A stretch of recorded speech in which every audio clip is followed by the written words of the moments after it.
Hello guys, ఈరోజు వచ్చేసి మనము పటాంగ్ బీచ్ ఫుకెట్ థాయిలాండ్లోకి వచ్చేసామన్నమాట. ఇక్కడ నైట్ వచ్చేసి మేము ఆల్మోస్ట్ నైట్ 9 అవుతుంది, 9:30 కల్లా వచ్చేసాం ఇక్కడికి.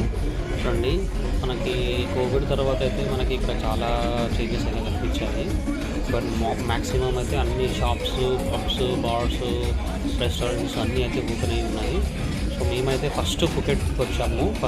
మేము ఫుకెట్కి వచ్చాము. అనుగులు అయితే ఇండియా నుంచి డైరెక్ట్ వచ్చారు. నేనైతే వియత్నాం నుంచి డైరెక్ట్ ఇక్కడికి వచ్చేసామన్నమాట. సో మేమైతే ఫస్ట్ ఫుకెట్లో కలుసుకుంటాము. సో ఇది మా ఫస్ట్ నైట్ వాకింగ్ స్ట్రీట్ అండి. చూడండి, ఇక్కడ మనకు ముందే ఎంతమంది ఉన్నారో. ఇక్కడ వీళ్ళు ఇలా కార్డ్స్ పట్టుకొని ఉన్నారు కదా, వాళ్ళు మనల్ని ఇన్వైట్ చేస్తున్నారు అనమాట. రండి మా దాంట్లోకి వచ్చి తాగండి అని. సో హ్యాపీ అవర్స్ అని ఉంటాయి, కొంచెం చీప్గా డ్రింక్స్ కూడా దొరుకుతాయి అన్నమాట. సో ఇవి వచ్చేసి లోపల ఇంకా కొంచెం పెద్ద బార్స్ అండి. దీంట్లో మనకి వాళ్ళు అంటే షోస్ ఉంటాయి అన్నమాట. ఆ షోస్ని కూడా మనము డబ్బులు పే చేసి మనం చూడొచ్చు.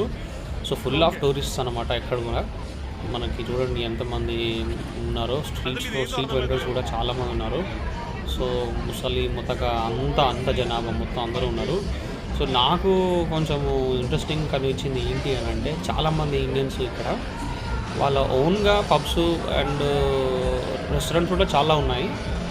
బట్ వీళ్ళు ఈ నైట్ వాకింగ్ స్ట్రీట్లో చాలా ఇండియన్స్ కూడా ఓన్ చేసుకొని ఉన్నారన్నమాట. దాంట్లో మనకి రష్యన్ వాళ్ళు కానివ్వండి, లేకపోతే అన్ని రకాలుగా మన వెస్ట్రన్ వాళ్ళు వీళ్ళందరూ అది తేడా లేకుండా అందరినీ వాళ్ళు హ్యాపీ చేసుకున్నారు. సో ఇక్కడ చూసినట్టయితే ఇది ఒక పెద్ద బార్ అనుకుంటా. సో మనల్ని ఇక్కడ ముగ్గురు ముందుగా తాగేశారు.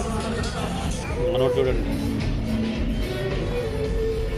సో ప్రపంచంలో నలుమూలల నుంచి వెళ్ళి ప్రజలైతే థాయిలాండ్కి వస్తారు. ఇలాంటి నైట్ వాకింగ్ స్ట్రీట్స్ చాలా ఫేమస్, వచ్చి చూస్తారు. సో అంతేకాకుండా ఇక్కడ చాలా రకాలుగా ఉంటాయి అన్నమాట ఎంజాయ్ చేయడానికి. సో ఇవన్నైతే మీరు చూస్తుంటారు కదా, ఇలా వాకింగ్ స్ట్రీట్లో ఇలా పబ్స్లలో ఉంటాయి. కొన్ని స్ట్రీట్స్లలో గోగో బార్స్ అని చాలా ఫేమస్ అనమాట. ఎస్పెషల్లీ థాయిలాండ్లో గోగో బార్స్ అనేది, ఒకవేళ మీకు ఎవరైనా నచ్చితే మనము వాళ్ళని మాట్లాడుకోవాలన్నమాట. చూడండి ఇక్కడ.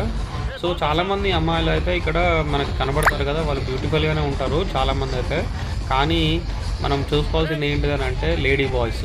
సో థాయిలాండ్ అంటే బ్యూటిఫుల్ గర్ల్సే కాదు, లేడీ బాయ్స్ చాలామంది ఉంటారు.